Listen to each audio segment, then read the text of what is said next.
bienvenue pour ce nouveau numéro de Librement Linux. Nouveau numéro. Et oui, ne cherchez pas, c'est le premier. Je m'appelle Cédric et pour m'accompagner dans ce nouveau numéro, je vous présente Linux Friend. Hello. Hello.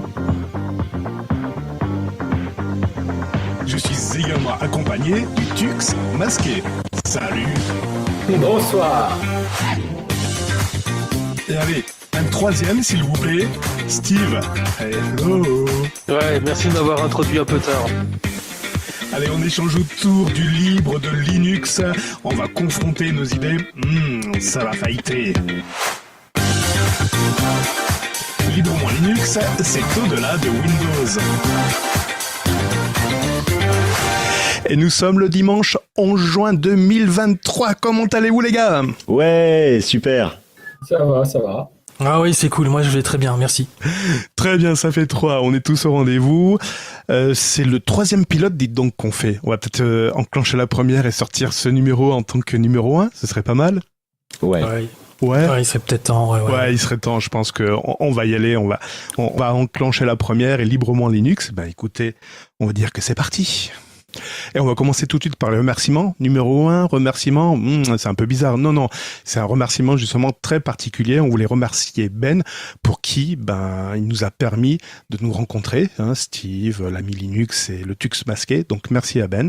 Et on va commencer tout de suite avec les news. Windows 11 a perdu des utilisateurs. Linux Friend, c'est quoi ce bordel ? Ouais, il n'y a pas de quoi se réjouir. Effectivement, Windows 11 a un petit peu perdu. Alors, ils ont perdu quoi ? Même pas vraiment 1%, un petit peu moins. Ils sont à quelques 0,30%, quelque chose comme ça. Sur la courbe, Windows 11 a quand même gagné pas mal d'utilisateurs jusqu'à présent. Et là, ils ont stagné. Et puis, là, ils ont un petit peu perdu ce mois-ci. Mais du coup... je me suis demandé qu'est-ce qui se passait exactement et en allant jeter un petit coup d'œil sur Start Counter, je me suis aperçu que Linux, on a aussi un petit peu perdu. Alors pas grand-chose, mais on a perdu un petit peu d'utilisateurs depuis la fin 2022. Donc on a perdu des informaticiens, ils sont morts au combat, c'est ça ? Ouais, on a perdu un petit peu effectivement d'utilisateurs Linux. Pas grand-chose, pas de quoi s'inquiéter, 0,20%, quelque chose comme ça. Ah oui, c'est minime, c'est pas grand monde. Voilà, c'est minime. Mais quand même, quand on était pas loin de 3% quand même, ça faisait pas mal de temps. Et le truc qui est embêtant, c'est que on a failli les atteindre. Ça faisait plusieurs mois qu'on gagnait vraiment du terrain. Et si on regarde il y a 10 ans, alors les utilisateurs de Linux il y a 10 ans, on était à 0,83%. Et là, souviens, j'y étais. C'est vrai. Et là maintenant, on est quand même à 2,70%. Donc ça fait quand même quelques millions, quelques centaines de millions d'utilisateurs de plus à travers le monde. C'est quand même pas mal. Écoute, derrière, si la courbe est exponentielle, j'ai envie de dire pourquoi pas. Ça veut dire qu'on est au début de la courbe. Bon, à voir. Mais ils sont partis où alors les utilisateurs ? Si on les a perdus sur Windows et on les a perdus sur Linux, ils sont partis où ? Alors non, ils sont pas perdus de Windows. Ils sont perdus de Windows 11 parce que ce qui est assez intriguant, c'est que les Windows 10 augmentent. Windows 10. Les gens quittent Windows 11 parce que c'est une telle merde qu'ils préfèrent revenir à Windows 10. Ouais, mais il faut quand même dire que Macintosh, eux, ils ont gagné quand même, ils sont passés de 14,66% à 18,96%, presque 19%. Même. Ah ouais. Donc, il y a quand même pas mal de personnes qui se disent non, Windows, j'arrête. Mais bon, Linux, j'y vais pas quand même. Voilà. Donc, c'est un petit peu, c'est vrai qu'on pourrait se poser la question, pourquoi ne pas essayer un système. Je pense que c'est quand même le temps. Les gens, ils ont pas envie de trop se renseigner, ils ont pas envie. Un Macintosh, ça s'achète en magasin, tu te poses pas de questions, tu l'achètes, tu le ramènes chez toi, et puis là, tu t'aperçois que c'est pas vraiment ce que t'imaginais. Voilà. Mais bon. Écoute, tant que les gens saisissent leur numéro de carte bleue à l'ouverture du Mac, j'ai envie de dire tout va bien pour Mac. Ouais. Non, c'est ce qu'ils vous demandent à la création du compte Apple, c'est un numéro de carte bleue. Véridique, je l'ai vécu récemment. Donc ouais, c'est un peu bizarre. C'est un peu bizarre. Bon. Ouais, c'est dingue ce que les gens sont capables d'accepter quand même. Hein. Et sur Windows 11, maintenant, même du 10, hein, je crois qu'à partir du 10, t'étais déjà obligé de créer une adresse Live, mail. ouais, enfin Outlook. Ouais, Outlook. Ouais, voilà, c'est quand même. Enfin, tant que les gens ils acceptent. Hein, voilà, ils disent qu'ils n'ont pas le choix et que de toute façon, si tout le monde le fait, il n'y a pas de raison de ne pas le faire. Ouais, c'est ça. C'est parce que tout le monde le fait, alors c'est qu'il faut le faire. Je crois que c'est ça. T'as raison. T'as raison en fait. Enfin bon. Heureusement, il y a quelques originaux. Ouais. Et je crois que tu avais 10 raisons. C'est un petit billet d'humeur, j'espère. 10 raisons de préférer Windows à Linux. C'est quoi ce bordel? C'était une réponse surtout aux 5 raisons de Steve. Ah, bah on va enchaîner donc tout de suite avec Steve. D'ailleurs, qui va nous faire un billet, une chronique, un débat. Enfin, on sait pas, mais on va l'appeler billet d'humeur. Ouais, c'est ça, c'est ce qu'on appellera un billet d'humeur, mes petits loups. Alors bon, j'ai pas trop quand même m'attarder sur la jolie épopée Linux, quoique là on est tous bien d'accord, c'est un merveilleux système d'exploitation. Hein. Je vais pas vous rappeler que c'est gratuit, c'est open source, c'est personnalisable, c'est sécurisé et c'est bien plus encore. Alors ben oui, nous, comme de nombreux autres passionnés du monde de l'open source, tels les adeptes de la secte, vous savez, on va se reconnaître d'ailleurs. C'est surtout, on a essayé c'est surtout parce qu'en fin de compte, on a tous essayé au moins à un moment donné ou un autre de convaincre des gens de passer de Windows à Linux. D'ailleurs, ça nous donne presque l'impression des fois de jouer le rôle des rebelles contre la bataille de l'Empire, vous savez, mais on n'a pas les sabres, on n'a pas le Faucon Millennium non plus, mais finalement on ressemble plus à des Ewoks, tout simplement parce qu'en fait on baragouine un dialecte incompréhensible pour les autres et on s'anime avec nos petits bras. Soit on va quand même pas trop se la péter, de toute façon il faut quand même l'admettre, de toute façon Linux, de toute façon c'est pas pour tout le monde, mais bon, si toi petit utilisateur passionné de Windows, tu pouvais finalement, je sais pas, être capable de passer sur Linux, qu'est-ce que t'en dis? Moi je te propose quand même 5 petites raisons choisies comme ça, pas du tout fait au hasard, non franchement pas. Là, par exemple, la toute première, t'as pas le temps d'apprendre. Ben oui, celui qui vous dit que Linux c'est simple, de toute façon c'est un menteur. Parce qu'en vérité, il y a une grande courbe d'apprentissage que vous devez suivre pour bien commencer à comprendre le fonctionnement de votre distribution Linux, comme par exemple la gestion des packages, les environnements de bureau, les pilotes, l'optimisation des jeux, etc., etc. Alors oui, ça va vous prendre un temps de dingue. Et donc c'est évident que toi, petit auditeur attentif que tu es, t'as peut-être pas mesure de pouvoir justement consacrer un peu de temps à apprendre tout ça, parce que finalement t'es trop occupé à simplement utiliser ton ordinateur pour la navigation sur internet, pour les jeux en solitaire, regarder des petites vidéos de petits chats sur YouTube, ou mieux peut-être regarder des vidéos de ma chaîne, ouais surtout ça. Et donc t'as pas le temps d'apprendre. En numéro 2, je te propose tout simplement de penser à ça, c'est que t'es profondément ancré dans les produits Microsoft. Oui, tu es dépendant de beaucoup de produits, des services Microsoft, tu es développeur C+, ou .NET, administrateur système, ou même peut-être tout simplement parce que t'es un étudiant qui utilise Microsoft 365, Teams, ou Office, ou OneNote, non, mieux encore, OneDrive, non, encore mieux, One Direction, ouais, rien à voir, et d'autres services Microsoft, enfin bon, soit c'est la loose, il faut quand même l'avouer, mais même si on retrouve de belles alternatives sur Linux, elles sont pas toutes là, et puis encore, vous perdriez de toute façon tout le confort intégré par les services offerts par Windows, car vous ne trouverez jamais une distribution qui vous offre de toute façon la même expérience que l'utilisateur unique que vous êtes, donc il faut pas en avoir honte, de toute façon, parce qu'après tout Windows, c'est rien d'autre qu'un écosystème propriétaire. Donc, si tu es dépendant des services de Microsoft dans ton travail ou dans tes études, pas de panique, tout va bien, on t'en veut pas.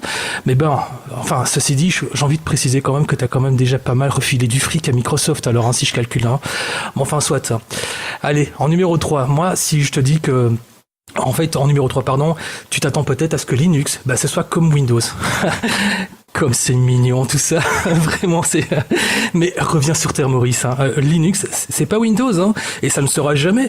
Les choses sous Linux se font d'une manière différente par rapport à Windows, parce que primo, les logiciels ne proviennent pas du hasard de l'internet, mais des dépôts officiels créés par des responsables de la distribution. Deuxio primero, number 2, c'est ça que ça veut dire. La plupart des développeurs de logiciels libres développent des logiciels gratuitement, donc c'est pas la peine de chercher une hotline pour les engueuler si ça fonctionne pas comme c'est prévu. hein, tu acceptes et puis c'est tout. Je donne un exemple comme ça, pas du tout fait au hasard, hein. Adobe, par exemple. Eh ben, ça risque pas de fonctionner du tout, parce que c'est carrément ignoré par les développeurs sous Linux. D'ailleurs, c'est bien simple, hein, il faudrait trouver une alternative mieux adaptée à Linux, et ça existe, hein. Donc bref, cher auditeur, n'entre pas dans le Linuxverse. T'as vu la petite Linuxverse, parce que de toute façon, ça n'a pas du tout la même mentalité que Windows. Alors, laisse-la derrière toi, parce que tu risques franchement d'être frustré des attentes qui ne puissent pas être répondues pour toi. Allez, en numéro 4, tu ne peux pas apprendre. Enfin, tu ne peux pas. Tu n'as pas les connaissances techniques, ou tout simplement parce que tu n'es pas capable de chercher une solution à des problèmes que tu rencontres avec un outil de recherche comme Google. Ou peut-être parce qu'en fait, tu es un peu vieux. Mais tu sais, un peu plus vieux que moi. Ce que je veux dire par là, c'est que tu as quelque chose comme entre 60 et 70 ans. Enfin, 70 pour ceux qui ne me comprennent pas. Bah oui, on va quand même pas non plus prendre des gants pour le dire, mais il faut quand même avouer que quand on est vieux, hein, Cédric, hein, quand on est vieux... Salaud. Eh ben oui, écoute papy, évite Linux, hein.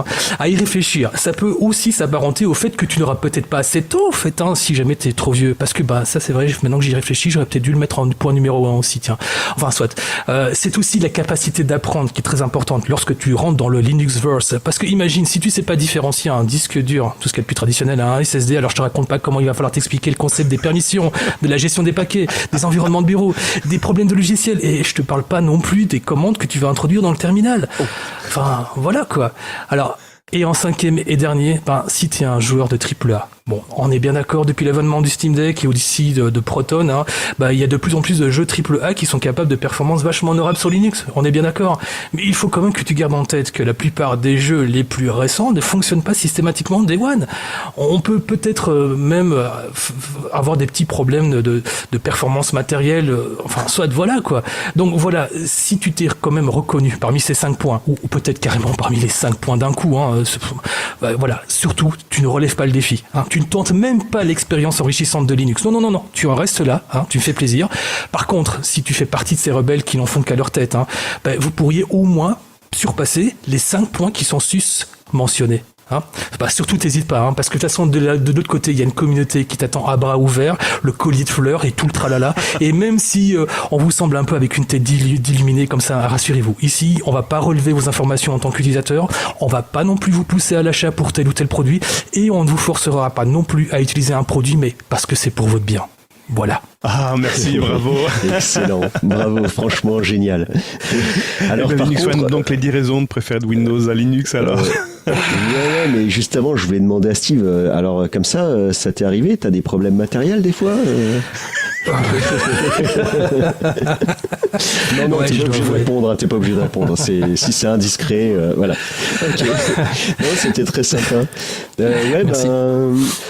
Comme t'avais dit que tu voulais parler de ça, moi j'ai cherché les raisons qui pouvaient faire qu'on préfère Windows à Linux. Et ouais, j'ai trouvé. Déjà, je sais pas faire une recherche sur Internet et je sais pas où télécharger Linux. En deuxième, je veux bien Linux, mais il faut l'installer soi-même et c'est long. C'est trop long à faire. Ouais, ça va devenir meilleur après. J'ai gardé le meilleur pour la fin. J'ai cherché, hein, faut se creuser la tête, hein, c'est compliqué. J'ai pas d'amis qui pourront venir m'enlever mes cookies sur mon navigateur internet sur Linux parce que ils savent pas comment ça marche. Voilà. Oh merde. Ouais. Alors, Microsoft a toujours raison. Ils disent toujours la vérité puisqu'ils sont riches. C'est une évidence. Surtout que maintenant, ils s'appuient sur ChatGPT maintenant en plus pour dire la vérité. Voilà. Donc ChatGPT doit le dire aussi.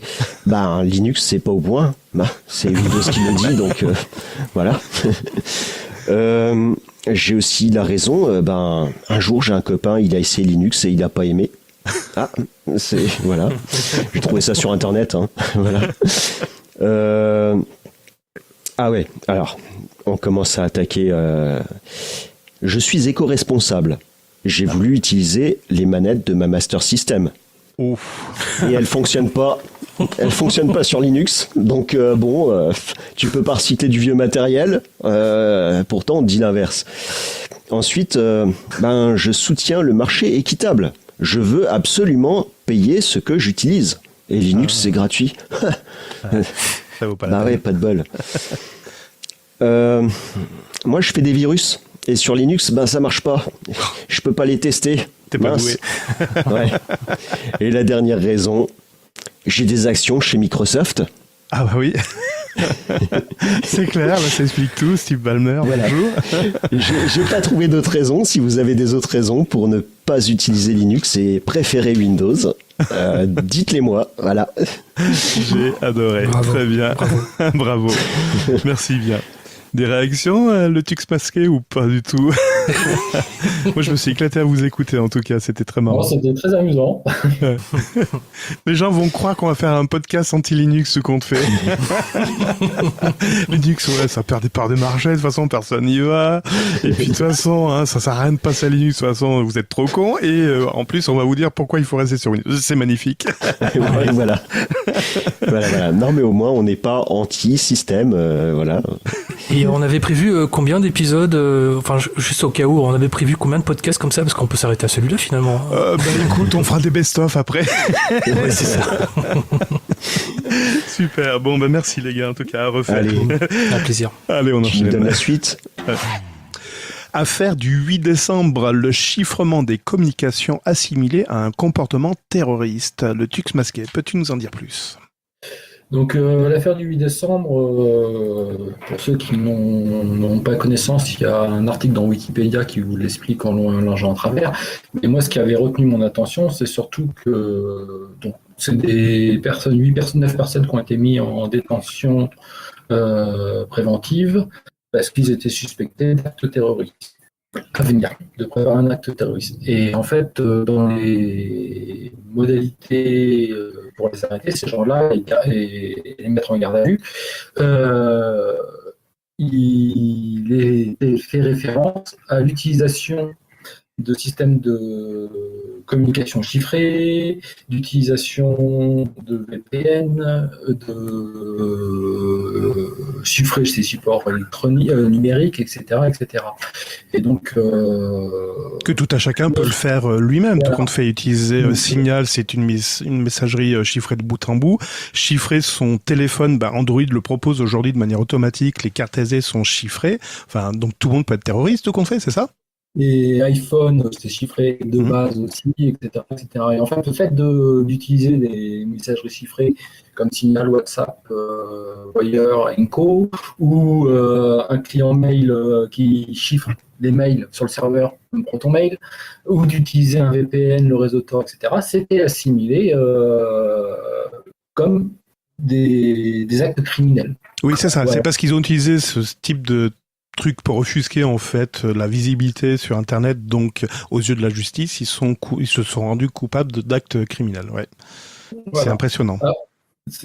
Voilà, moi c'est ce qui a retenu. Bon, après, il y a toute une affaire judiciaire qui a suivi ce truc-là et tout ça, mais moi, ce qui avait retenu mon attention, c'était le fait que, à partir du moment où on utilisait une messagerie chiffrée, on était potentiellement un terroriste en herbe. Et donc, on pouvait se retrouver en garde à vue et être accusé d'être terroriste. Voilà. Donc, et pourtant, c'est des outils aujourd'hui, on répète à tout le monde pour protéger. Parce qu'il n'y a pas que la police, hein, il y a aussi derrière d'autres personnes malveillantes qui peuvent profiter des échanges non chiffrés pour récupérer des informations, pour vous pirater, vos cartes bleues, vos comptes mail, etc. Et voilà. J'ai envie de réagir sur une petite chose. Bien sûr. C'est exactement la raison pour laquelle on a supprimé la peine de mort en France, c'est les erreurs judiciaires. Le dernier condamné à mort en France, c'était un innocent et il a été condamné. Quelqu'un aussi qui a fait de la prison et on prouve son innocence, les gens continuent à dire il n'y a pas de fumée sans feu. Et en fait, c'est exactement pour ces mêmes raisons. Et du coup, la personne, jusqu'à la fin de sa vie, il y a toujours des personnes qui vont lui rappeler que c'est un ex-tolard et puis qu'il a été accusé, voilà, et de ce fait-là, même si ça a été démontré par la suite qu'il était innocent. Et c'est exactement pour ça qu'il y a la présomption d'innocence.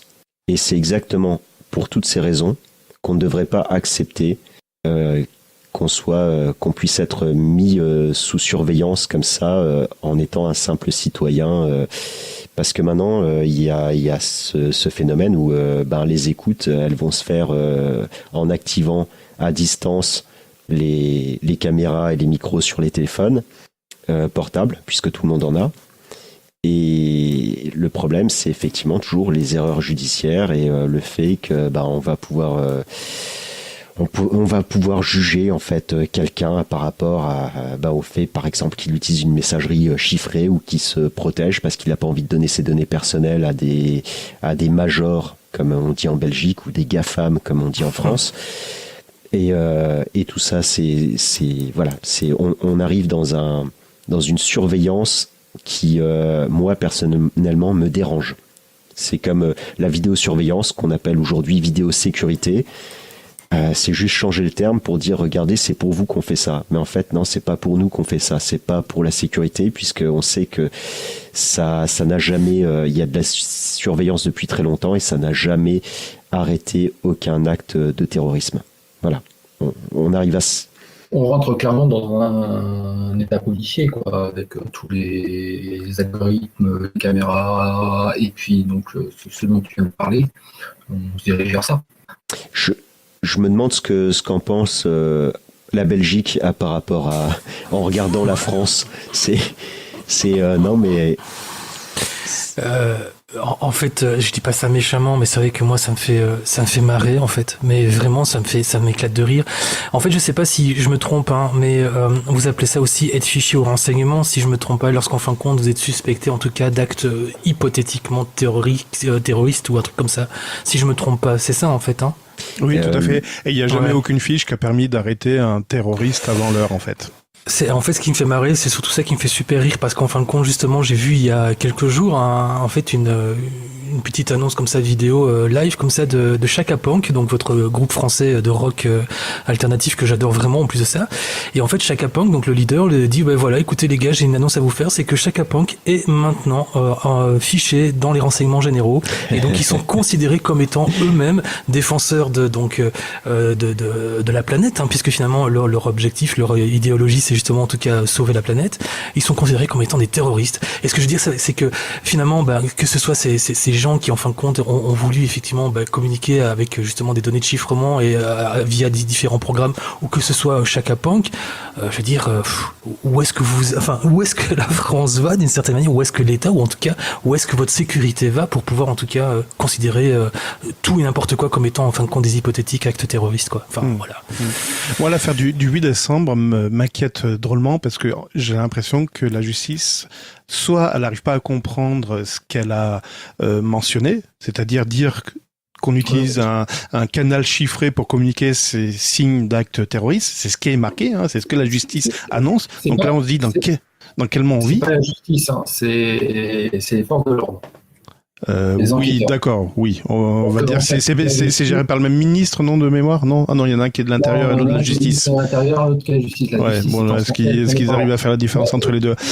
La décision de justice, pour l'instant, il y a une décision de justice qui est tombée donc cette semaine, c'est pour ça qu'on parle de l'affaire du 8 décembre, c'est que en fait l'État a été condamné pour recours abusif à l'isolement. Puisque derrière, il y a certains de ces personnes arrêtées qui ont été placées en isolement. Oui, mais ce qui n'a rien à voir avec le fond du problème, considérer donc que le chiffrement de communication soit assimilé à un comportement terroriste. C'est pas la justice, hein, c'est les forces de police, et le ministère, les enquêteurs qui...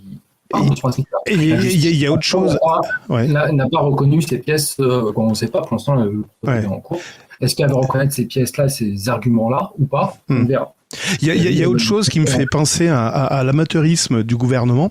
J'ai l'impression que depuis qu'on a notre cher gouvernement piloté par machin là, il découvre un joujou qui s'appelle Internet avec tous ses outils. Et puis, tiens, on va s'en emparer. Alors, on va s'amuser avec. Oh putain, regarde, il y a des caméras qui permettent de faire de la reconnaissance faciale. C'est des trucs qui existaient depuis longtemps. Hein. Ah, les messages chiffrés, putain, je connaissais pas. Oh putain, mais on peut faire ça. Oh là là, mon Dieu. Enfin, j'ai l'impression qu'ils sont tous en train de découvrir ce que c'est Internet, ce que c'est la vie privée, les communications privées, et qui sont en train de tout foutre ça en l'air, de foutre un coup de pied dedans en disant on s'assoit sur les acquis qu'on a eu des décennies auparavant et que aujourd'hui qu'aujourd'hui, la vie privée, ça n'existe pas. Ce qui est à vous est à nous, en fait, et que vous avez aucun secret pour nous. Puis on va commencer à s'immiscer dans votre vie privée. Tiens, on va vous pousser une petite appli pour vous traquer là au niveau, mais c'est pour le Covid, hein, c'est pour votre bien, vous inquiétez pas. Puis on va parler du carnet de santé là, la version papier. Non, c'est désuet. Maintenant, il faut aller dans le numérique. Enfin, tout ça pour mieux nous pister. Aujourd'hui, c'est bien. Les impôts, c'est pratiquement automatique. Le péage, c'est pratiquement automatique. Vous aurez le droit à votre amende de 350 € pour ceux qui n'ont pas compris qu'il fallait payer via une application. Enfin, voilà, je pense que il y a une révolution numérique que personne ne mesure les tenants aboutissants, sauf le gouvernement là qui est en train de pousser tous les boutons vers le haut. Et qui c'est qui va souffrir? Les gens du bas. Après, on peut aller voir les Chinois, ils ont l'expérience depuis 20 ans. Oui, c'est ça, on pourrait on pourrait leur demander ce que ça fait. Ce que ça fait, et peut-être leur demander des conseils, parce que j'imagine que doit avoir des moyens pour parer sa surveillance passive. Ça veut dire que tu penses que si on se met à utiliser Deepin, ça pourrait changer les choses? Pas besoin. Il suffit d'aller sur Apple qui a quand même des liens assez forts. Alors malheureusement c'est les Américains donc ils sont pas très coopératifs au niveau échange de données, mais Apple a priori n'a pas tout dit au niveau des données qu'ils récupèrent. Mince, j'en ai trop dit déjà. Ça ne m'étonne pas, Ouais. Parce que bizarrement, la CIA et tout ça se sont pas plaints d'Apple, comme quoi ils donnaient pas trop de données. Tiens, ça cache quelque chose. Merde. Non, mais il y a quelques temps, ça avait fait scandale. Apple voulait mettre une intelligence artificielle pour fouiller dans votre téléphone et trouver les photos. Oui, tout à fait. Non, c'était ce qui était stocké dans iCloud, les photos qui étaient stockées dans iCloud. Dans le truc qui est en principe censé être chiffré et protégé et à l'abri de tous. Et il y a une annonce qui me fait marrer actuellement, c'est Siri, l'assistant vocal d'Apple, serait maintenant boosté à l'intelligence artificielle. Je fais tiens, Apple commence à connecter leur Siri au cloud. Et non, en fait, le journaliste a vraiment pas peur. Il dit non, en fait, vous allez avoir de l'IA en interne à votre téléphone.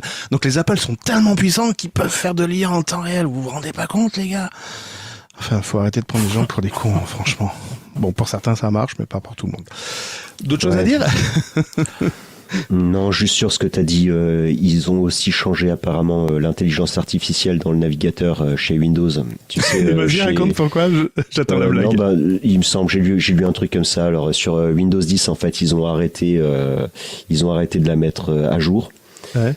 Non, tu parles de Cortana, c'est l'assistance vocale. Oui, c'est ça. Ah, c'est l'assistance vocale. L'intelligence vocale. Il n'y a pas d'intelligence artificielle derrière. Il n'y a pas d'intelligence au cours. Voilà. Mais dans l'application Cortana. Par contre, il la remplace par une nouvelle application, je ne sais plus comment elle s'appelle, qui est sortie le jour même où ils ont annoncé la fin de Cortana. Et donc, elle est disponible sur Windows 11. Et voilà. Et ça, c'est le premier sujet. Et deuxième sujet, c'est Microsoft Edge. Donc, le navigateur de Microsoft va embarquer GPT-4 ou 5, je ne sais plus lequel. D'accord. Pour l'intelligence directement dans le navigateur. Je ne sais pas ce que ça veut dire et qu'est-ce que ça va changer pour les utilisateurs. Alors, peut-être que tout sera surveillé encore un peu plus pour alimenter l'IA. Mais voilà, les deux annonces où tu as fait une synthèse des deux avec Microsoft. Ouais, c'est ça. En tout cas, ils ont intégré de l'intelligence artificielle dans les traducteurs. Et c'est vraiment pas terrible parce qu'ils interprètent en fait maintenant je me sers beaucoup des traducteurs parce que je discute avec beaucoup de personnes en anglais ou dans d'autres langues sur des forums et en fait maintenant quand je traduis je vois bien qu'il y a une intelligence artificielle parce que elle interprète ce qu'elle pense que je veux dire et elle me change le sens de ma phrase et c'est devenu absolument infâme, c'est absolument horrible, j'arrive plus à faire un texte et à le traduire en brut, quoi. Tu vois, est-ce que j'essaye quoi? Oui, ben justement, c'est un de ceux que j'utilisais le plus et c'est devenu assez catastrophique. Et tu parles de traduction en anglais-français, c'est bien ça? De français vers l'anglais. Ah ouais, attends, excuse-moi, mais là je suis prof de langue anglais. Ouais. Putain, et tu oses utiliser DeepL pour pouvoir faire des traductions. Je veux dire, comme tout le monde, à l'école, normalement, vous aviez des langues et tout ça. Tu vois ce que je veux dire? À un moment donné, tu sais... Écoute, on essaye déjà de parler français, donc tu vas pas nous casser les couilles avec ton anglais. Qu'est-ce qu'il raconte Steve? Mais non, mais vous n'allez pas utiliser l'intelligence artificielle, utilisez votre vécu, votre expérience que vous avez eue à l'école. Oh bah quand ça vous va, avez tapé des 10 sur 20 ou des 5 sur 20 ça à va vos examens s'arrêter à oraux ou quoi? I am in the kitchen. Voilà. Et si t'as pas été à l'école, hein? Ah, bon. Bon, sorry, mais bon, Brian, Alors, where is Brian? Brian is in the kitchen, hein, et where is the kitchen? Excuse-moi, on parle en français ici. Là, si c'est pour raconter en plus des trucs légèrement, hein, je sens que c'était pas très propre ce que t'as dit. Hein, je sens que voilà. Bon, moi après mes cours d'anglais, tu veux que je te dise comment ça s'est passé? La première heure, j'ai entendu ce que le prof il a dit parce qu'il a parlé en français. Il a dit nous sommes dans un territoire anglais. Je décrète que la salle de classe est une résidence maintenant anglaise et il ne doit plus y avoir un mot français. Et à partir de là, je n'ai plus jamais rien compris pendant 2 ans. Voilà. Ça a été mon expérience, ma seule expérience en anglais. Voilà. T'as été immergé, voilà, expérience en immersion totale. Ouais. Ça t'a traumatisé. Non? Du coup, j'ai appris l'anglais en écoutant des groupes de rock et puis en posant la question de temps en temps à des amis. Voilà. Donc j'ai appris que doors, ça veut dire porte. Oh merde. Voilà. Oh, putain. Les gars, on va enchaîner. Hein? Ok.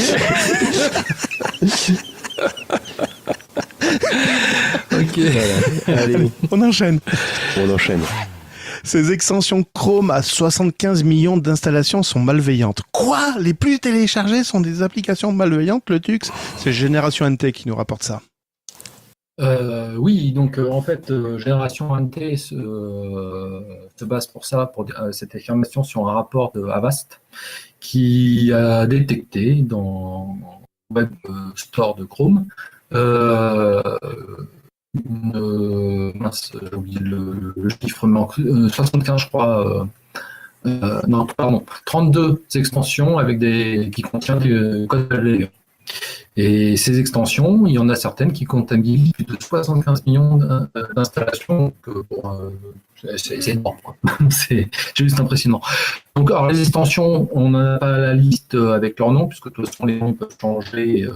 Ça ne veut rien dire. Par contre, chaque extension a un identifiant unique et Avast et l'article sur Génération NT donnent l'identifiant de ces extensions qui sont malveillantes, qui peuvent récupérer des informations sur votre navigation, sur votre ordinateur. Ils n'ont pas été déréférencés? Non, alors, a priori, non. Pour l'instant, je ne sais pas, comme ça. Par contre, la réponse de Google est, comme dit Génération NT, assez timorée. Elle dit le Chrome Web Store a été mis en place avec des règlements pour assurer la sécurité des utilisateurs que tous les développeurs doivent respecter. Nous prenons au sérieux les réclamations relatives à la sécurité et à la protection de la vie privée, qui sont formulées contre des extensions, a fait savoir Google. Lorsque nous découvrons des extensions qui enfreignent nos règles, nous prenons les mesures appropriées. Les extensions signalées ont été supprimées du Chrome Web Store. Ah d'accord, ok. Donc après signalement. Mais ce qui est impressionnant, c'est de se dire que finalement, il n'y a aucun contrôle des applications et du code quand on dépose une application sur le Chrome Web Store, quoi. Alors il faut faire gaffe parce que, alors c'est pas tout à fait la même chose. Donc les extensions Chrome déjà c'est pour pouvoir être installé sur Chrome, sur Chromium et également sur Edge. Donc ça fait quand même pas mal de monde. Et au début, ton application peut être gentille, elle peut faire ce que tu lui demandes. Et derrière, après, ils peuvent, lors d'une mise à jour, injecter le code malveillant, en plus de ce que fait l'application. Donc c'est un peu, ça peut être du filoutage derrière. D'accord, mais ça veut dire qu'à part moment la première fois, tu es contrôlé, après tu as un blanc sec de Google. Le problème, c'est qu'après, on peut tomber dans un système à la mode Apple, où là, la moindre mise à jour est visée par Apple. Le problème, c'est que tu as des délais de publication qui sont monstrueux. Des fois, tu te fais retoquer pour un oui ou pour un non. Il y a 2 poids 2 mesures. Je sais pas quel est le meilleur moyen. Pour quelqu'un qui défend la liberté, il vaut mieux la liberté de diffusion que l'œil de Moscou.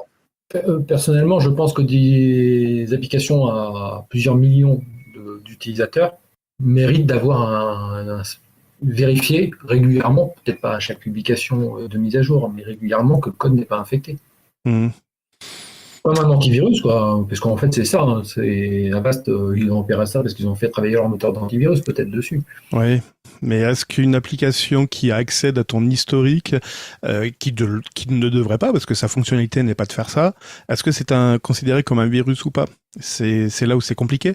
Alors moi, si j'ai un conseil, quand vous installez une extension dans votre navigateur, on dit souvent quand vous passez en mode navigation privée, c'est là où vous êtes le plus sécurisé.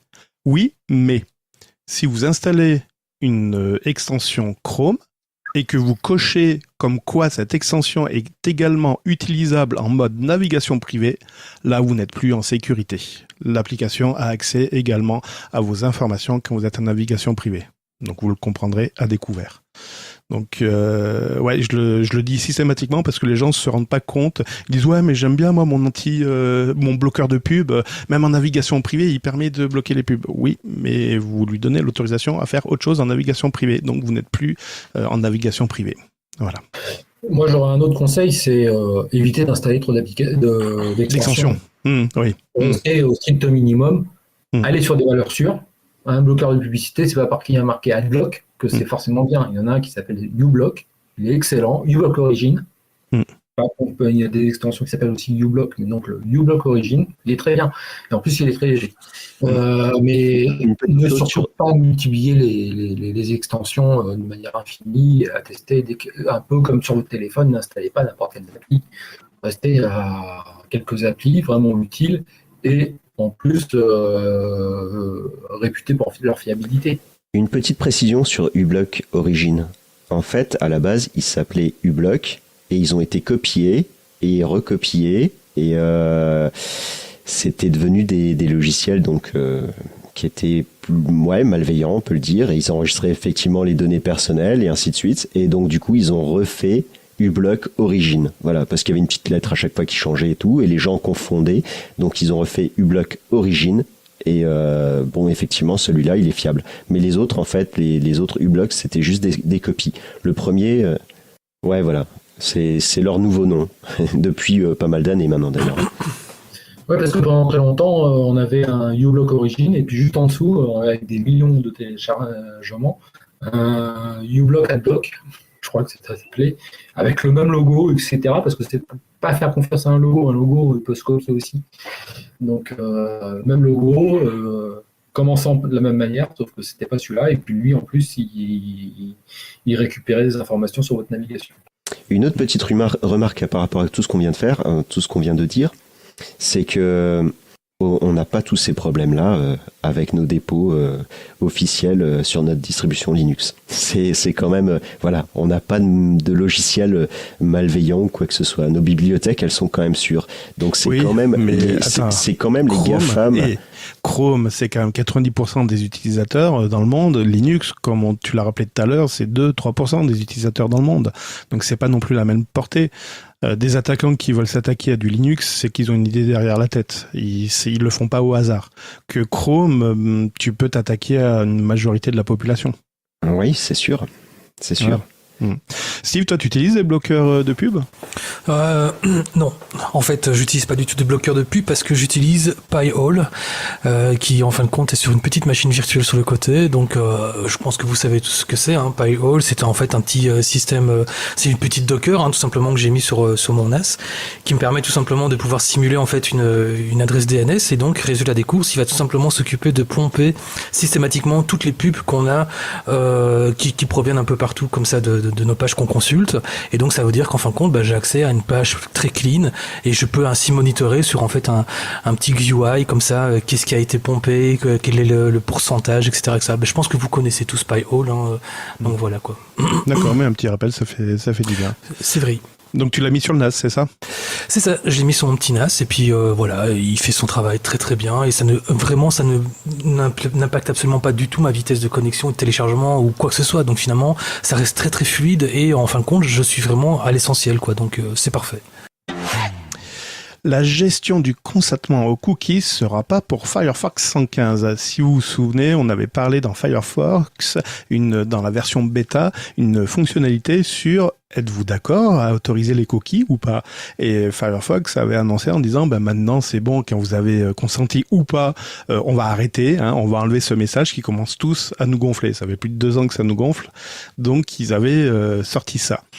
Et donc là, la nouvelle version de Firefox, la numéro 115, comme vous l'avez compris, vient de sortir ce 6 juin. Et il n'y a pas cette fonctionnalité. Elle n'existe pas. Ça y est. Oh non, c'est dommage. Pardon, c'est la version 114 qui vient de sortir. Voilà, quand je dis... oui, quand je lis trop rapidement, c'est la version 114 de Firefox qui est sortie et pas le petit consentement automatique ou le refus automatique. Donc l'équipe, en fait, Mozilla a jugé que c'était trop peu fiable actuellement et donc elle continue à être en bêta test jusqu'au mois de juillet et peut-être le verra-t-on pour la version 115. On va voir dans quelques instants pourquoi il ne faut pas repousser quand même les mises à jour. Il y aurait peut-être des choses pas bien qui se passent sur votre ordinateur ou pas. Ça vous inspire confiance, ça? Non, mais puisque tu parles Firefox 114, oui. Dans cette nouvelle version, il y a quand même une bonne avancée sur la présentation du DNS over IP. Mm-hmm. Où en fait, jusqu'à présent, il était possible de le faire, mais on ne savait pas trop ce qu'on faisait. Et voilà. Et là, en fait, la page de paramètres du DNS over IP a été complètement revue.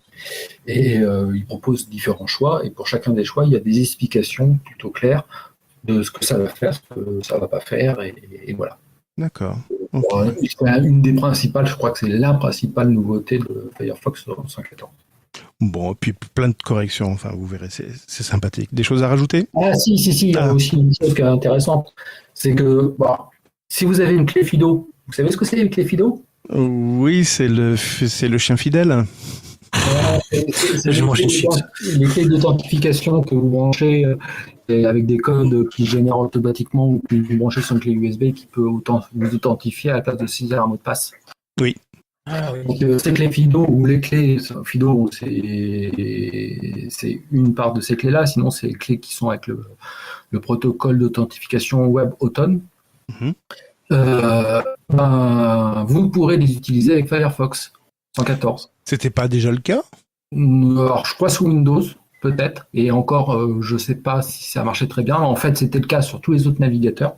Mais Firefox, peut-être dans la version développement, mais en version finale, il ne me semble pas. Ah oui, non, je crois qu'il fallait activer, tu as raison, peut-être un paramètre, ou oui, tu as peut-être raison. Il y avait un truc à modifier, parce que c'était en test depuis longtemps. Et en fait, maintenant qu'on soit sous Linux, sous Windows ou sous Mac, ça fonctionnera. Vous pourrez utiliser vos clés d'authentification pour éviter de rentrer vos mots de passe si vous les avez paramétrés sur les sites en question. Ok. Voilà. Ok, très bien. Allez, next. C'est pas drôle, ça. C'est vraiment pas drôle. Next Impact vit peut-être ces dernières semaines, sauf un miracle. Et vous savez quoi? C'est un article de Next Impact. C'était la seule chose marrante. Voilà. C'est pour ceux qui ne connaissent pas Next Impact, c'est un site qui parle d'informatique depuis des années. Moi, je crois que je les connais depuis au moins une quinzaine d'années. Et voilà. Et en fait, depuis déjà quelques temps, ils n'arrivent pas à boucler les budgets et avoir assez d'argent. Je crois que c'était en 2019, ils avaient déjà fait une campagne pour inciter les gens à s'abonner pour rester encore disponibles. Et puis là, c'est à nouveau le cas. Ils sont à niveau en grande difficulté et il leur manque 200 000 € pour pouvoir boucler leur budget. Et s'ils ont passé 200 000 €, ils vont déposer le bilan. Et voilà. Donc Next Impact, c'est un site qui vit principalement grâce aux abonnements. Ils font un peu de publicité, un peu d'articles sponsorisés, mais c'est assez rare, sinon c'est beaucoup d'abonnements. Mais en fait, beaucoup d'abonnements, ils n'en ont pas tant que ça, ils ont quelques milliers, mais il en faudrait beaucoup plus, et surtout, il leur faudrait une grosse rentrée d'argent là pour éviter le dépôt de bilan sous peu. Tu connais, Steve, Next Impact? Oui. Très vaguement, comme ça, mais sans plus. Donc finalement, c'est pas vraiment le premier site sur lequel j'allais me documenter. Donc voilà, c'est vrai que ça reste quand même de façon quelque chose qui est pas très cool. En tout cas, surtout pour les responsables. Surtout que si j'ai bien compris, c'est en fait un site indépendant. Donc oui, effectivement, c'est dommage. Malheureusement, j'espère qu'en fin de compte, ça va pas non plus en arriver à devoir déposer le bilan, mais voilà. Et Linux One, tu connaissais aussi? Pas spécialement, non. J'avoue que.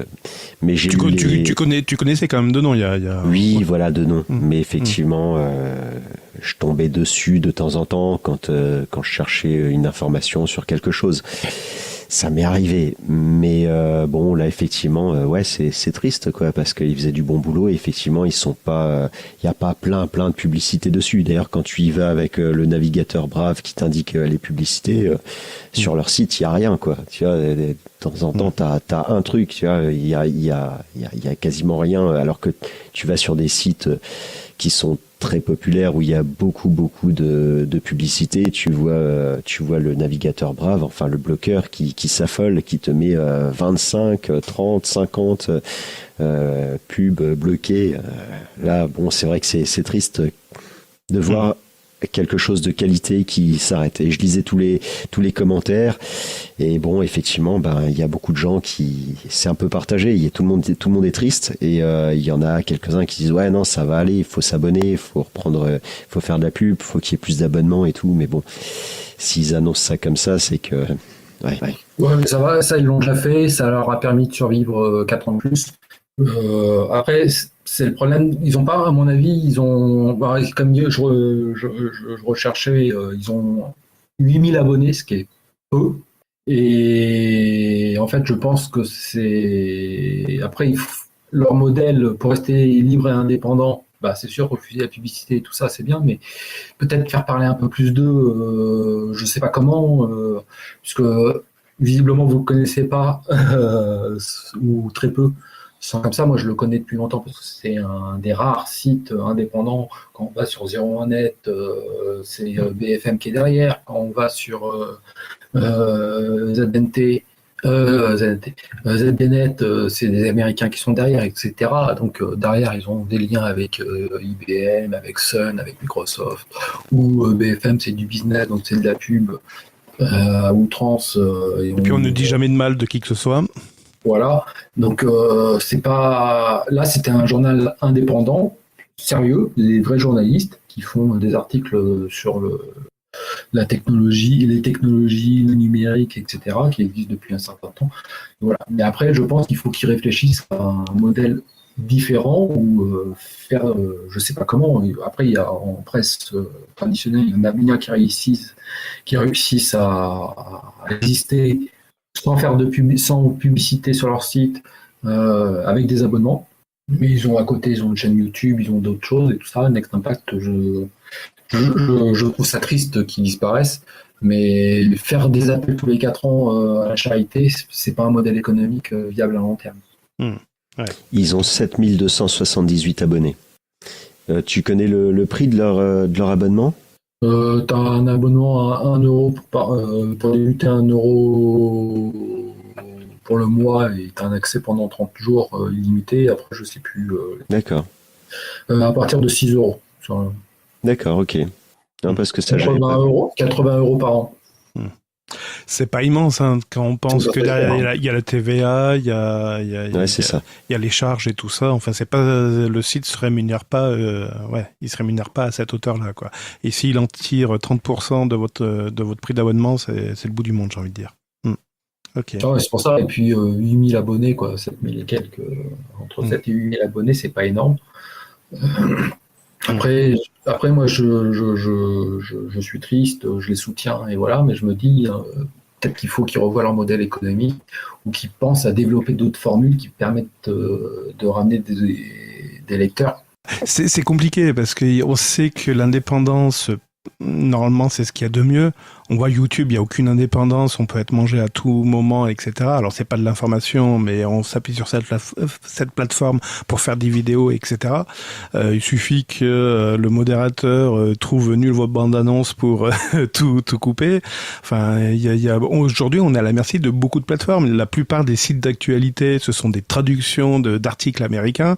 Alors ça fait un peu pitié hein, parce que des fois on vous parle une grande menaces s'abat sur les citoyens. Puis quand on lit l'article, oui, c'est les citoyens américains, mais qu'est-ce qu'on en a à foutre, quoi. Enfin, aujourd'hui, oui, il y a très peu d'articles français de qualité qui ne sont pas des traductions et que pas un GAFAM ou une grande société a la main mise dessus. C'est compliqué. Mais en effet, est-ce que Next Impact n'essaye pas de voir trop trop grand?